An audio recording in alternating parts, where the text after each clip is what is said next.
राजनगर महिला बीडीओ को आक्रमण घटना को 4 दिन पर भी कौनसी कार्यानुष्ठान न नेपारु यार प्रतिवाद रे राजनगर ब्लॉक कार्यालय रे ताला पकाइले सरपंच संघ। आज्ञा देखु आज की 4 दिन बीतीगला सते आसामी जो ललित बेहेरा वीडियो रूम रे बसी वीडियो को असद आचरण करी खराब व्यवहार करी लैपटॉप उठेक मारिया मारणात्मक आक्रमण करिसेंती से बाध्यन आपने जानिथिबे सेही प्रतिवाद आज आम ब्लॉक परिसर गरधाणा बसीचु जो बीजेपी सरकार आसीची बीजेपी सरकार किसी गुंडाराज सरकार ये बर्तमान आम देखु जो प्रार्थी होते ललित बेहेरा बीजेपी प्रार्थी होते सी बर्तमान सबू ऑफिस पशि धमक पीसी आदाय करुँच सी जो पीसी कथा कहते जो ऑफिसर राजन को आसते आगे मत देखा कर आगे मत पीसी दियो पचे आप ऑफिस चेयर बस आज्ञा देखु 15 दिन है वीडियो आसी राजनगर ब्लॉक रे 9 जन वीडियो चली गले समस्ते किसी चांदा मागुंट समस्ते की सी कहते आम सरकार आमको आगे पैसा दिंतु आगे पीसी दिंतु तापर आप चेयर बसतु ऑफिसर आज्ञा 9टा ऑफिसर का वीडियो कौन सब खराब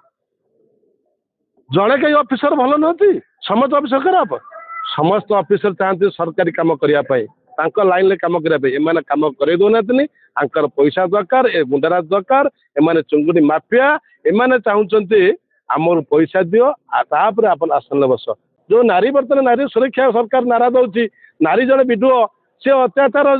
सही न पारे आज ब्लॉक ताला पकई बसचु सी बर्तमान छुट्टी पलैंती भयभीत होती ये सरकार गुंडाराज सरकार जहाँपाई आम धारणा बसुचु जेपर्यंत आईन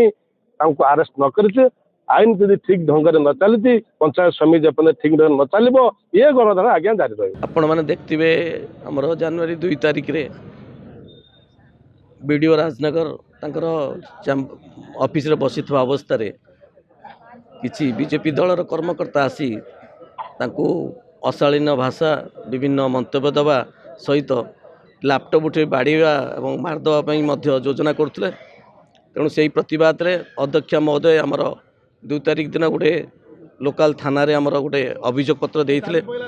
पुलिस प्रशासन अभियोग पत्र नहीं चुप करी बसी तार कौन कार्यानुष्ठान नौ ना से प्रतिवाद रे आमे बीडीओ महोदयंकर उपयुक्त न्याय प्रदान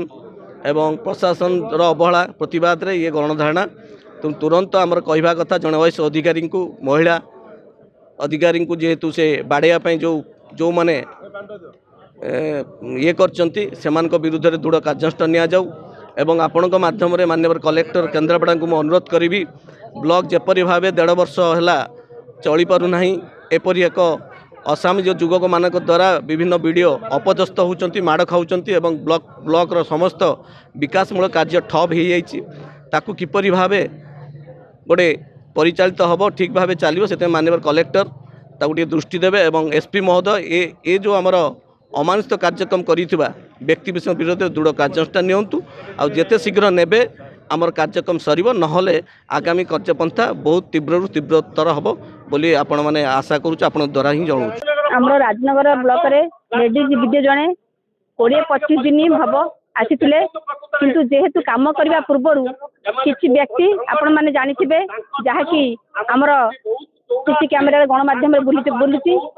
से व्यक्ति निर्दिष्ट व्यक्ति मैंने आसी से किमिति राजनगर में उन्नति न हो किमिति डेवलपमेंट काम न हो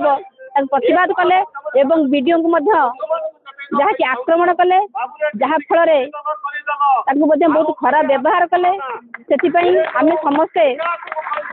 आर प्रतिवाद करूँ एवं मु जेहेतु राजनगर ब्लॉक चेयरमैन हम जेतु तेणु मो ब्लॉक सुरक्षा एफआईआर कर एफआईआर पर आज की किसी तार पदक्षेप है ना तेणु बर्तमान मो दाबी अच्छी राजनगर ब्लॉक जो बारंबार जो घटना घटी चली गोटे गोटे वीडियो जेपरी खराब व्यवहार देखी चली जाती तेणु आज से दोषी को दंड दि जाऊ एवं एबेठारू जो सरकारी ऑफिसर वीडियो आसवे से केमिति भलरे काम करेंगे तार सुरक्षा तार दायित्व सरकार दिंतु एवं राजनगर ब्लॉक किपरि उन्नति हम किपरि डेवलपमेंट काम हम से विषय विशेष ध्यान दिंतु ये 2टा निष्पत्ति यहीटा सरला आम ब्लॉक रे ବ୍ଲକ ଆମର ଚାଲିବ ଏବଂ କେମିତି ଭଲରେ ଭଲରେ ବ୍ଲକରେ ଅଚଳାବସ୍ଥା, ସରକାରୀ କାର୍ଯ୍ୟ ଠପ୍, ଦୂର ଦୂରାନ୍ତରୁ ଆସୁଥିବା ଲୋକେ ହେଉଛନ୍ତି ହନ୍ତସନ୍ତ। ଦୋଷୀଙ୍କ ବିରୁଦ୍ଧରେ କାର୍ଯ୍ୟାନୁଷ୍ଠାନ ଦାବି ନ ହେବା ପର୍ଯ୍ୟନ୍ତ ଆନ୍ଦୋଳନ ଜାରି ରହିବ ବୋଲି ଚେତାବନୀ ଦେଇଛନ୍ତି ରାଜନଗର ସରପଞ୍ଚ ସଂଘ। ଅନ୍ୟପଟେ ଜିଲ୍ଲା ଓଏସ୍ ସଂଘ କେନ୍ଦ୍ରାପଡ଼ା ଜିଲ୍ଲାପାଳଙ୍କୁ ଭେଟି ଦାବି ଜଣାଇଛନ୍ତି। ଏବେ ଦେଖିବାକୁ ବାକି ରହିଲା କେଉଁ ଦିଗକୁ ଯାଉଛି ତଦନ୍ତ ପ୍ରକ୍ରିୟା। ଅନ୍ୟପଟେ ରାଜନଗର ଅଧ୍ୟକ୍ଷା ପ୍ରତିଭା ପାତ୍ରଙ୍କ ନାମରେ ପିସି କାରବାର ନେଇ ଏତଲା ହୋଇଥିବା ବେଳେ ଏହା ଭିତ୍ତିହୀନ ବୋଲି କହି ଖଣ୍ଡନ କରିଛନ୍ତି ଅଧ୍ୟକ୍ଷା ପ୍ରତିଭା ପାତ୍ର।